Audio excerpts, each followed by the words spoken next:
hati kita sedang nelangsa, maksudnya di hati kita lagi ngedumel, terus dia mulut bilang puji Tuhan, kan itu kepura-puraan. Gimana saya misalnya kehilangan seseorang, saya kehilangan pekerjaan, terus masih suruh puji Tuhan, masih disuruh bersyukur lagi. Gimana, ada langkah praktisnya nggak? Walaupun saya juga yakin ya, kalau ada pun itu nggak praktis, Pastor. Puji Tuhan, saya lihat Jonathan sekarang sudah ada di kantor. Kemarin ada yang melilit tapi bukan hutang melainkan perut. Kenapa perutnya? Tapi mungkin karena hutang juga ya. Ya ampun, Jonathan begitu dah. Ngomongin soal puji Tuhan ya. Kenapa tuh? Yang tadi kita jelasin itu loh soal baterai Ya. Kenapa sekarang ini yang jadi kerisauan kita?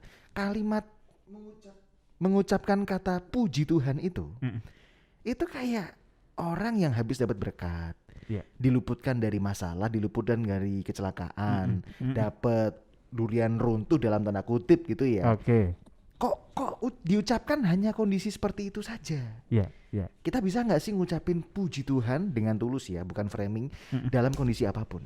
Nah itu. Ini juga akan mengakibatkan ketika ditanya kabar. Ya. Kabarnya gimana? Puji Tuhan. Enggak baik-baik saja. Orang Kristen luar biasa.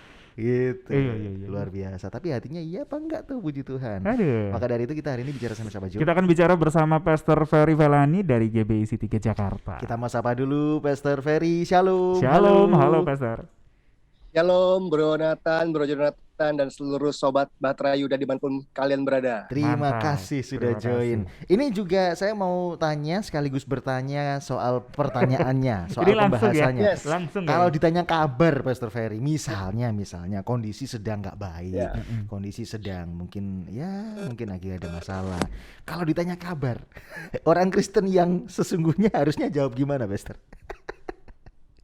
Oke, orang Kristen yang sejati ya, kalau ditanya kabarnya gimana, harusnya menjawabnya begini. Satu, menjawab dengan pengertian. Kedua, dia perlu tahu dengan siapa dia berbicara. Dan yang ketiga, dia perlu tahu apa tujuan dari jawaban tersebut. Gitu. Kenapa? Karena begini, kalau ditanya bagaimana kabarmu, kita mau bilang puji Tuhan, mau bilang baik, mau bilang nggak baik, kita perlu punya pengertian. Kenapa kita menjawab hal tersebut, gitu ya. Jadi jangan asal jawab, tapi harus punya pengertian. Kalaupun keadaannya nggak baik dan kita mau bilang puji Tuhan, itu pun harus lahir dari pengertian yang benar, lahir dari perspektif yang benar, lahir dari iman, gitu ya.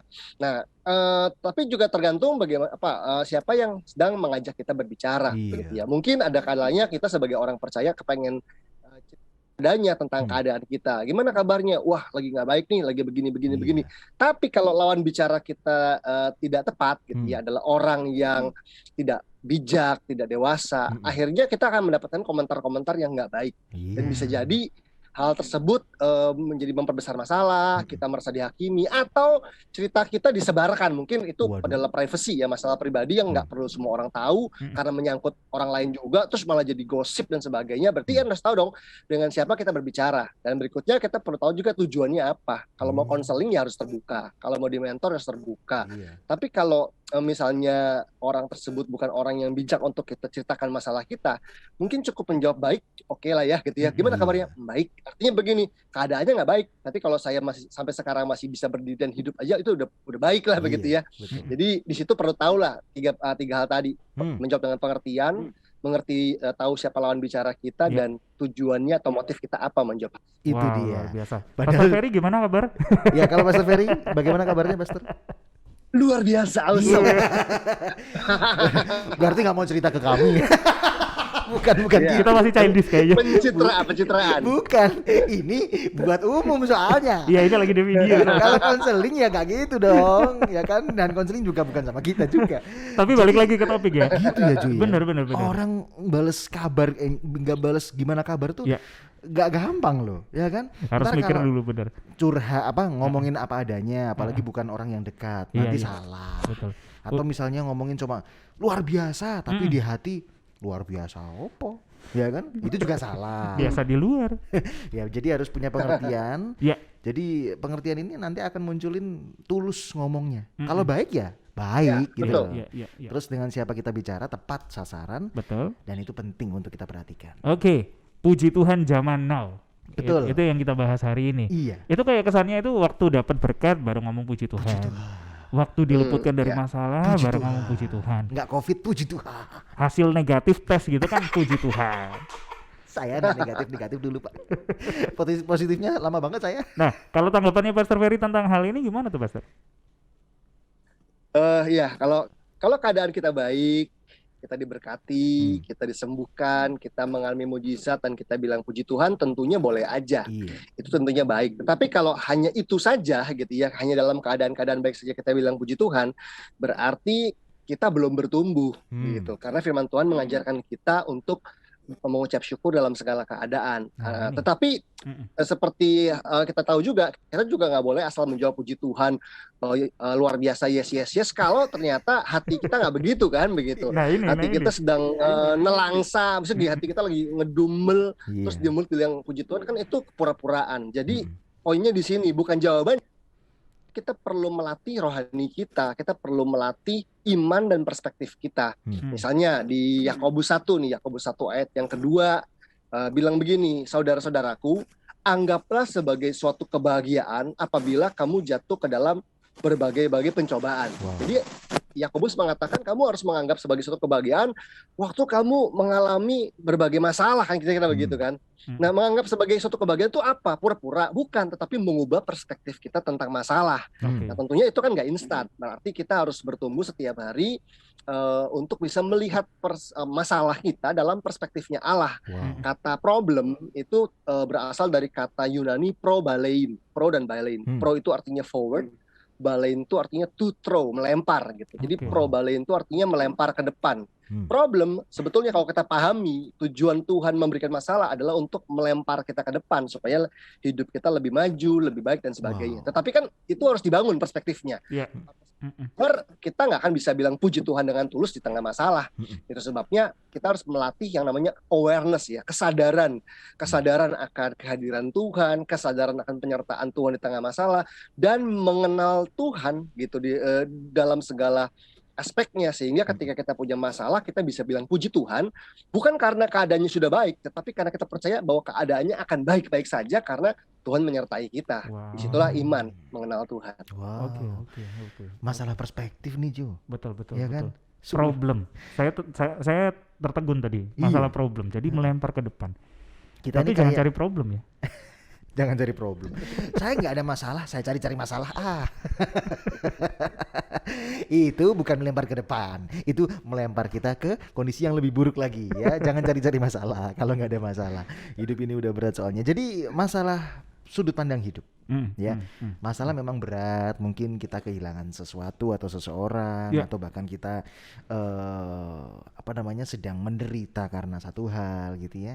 Tapi sudut pandang yang kita latih setiap hari gitu ya, di sambil yang terutama juga pengenalan akan firman Tuhan, itu yang bisa membawa kita untuk punya sudut pandang yang lebih baik seperti itu ya. Kita masuk ke pertanyaan utama, Pastor. Bagaimana? Kan orang kan banyak. Terus gimana saya misalnya kehilangan seseorang, saya kehilangan pekerjaan, terus masih suruh puji Tuhan, masih disuruh bersyukur lagi.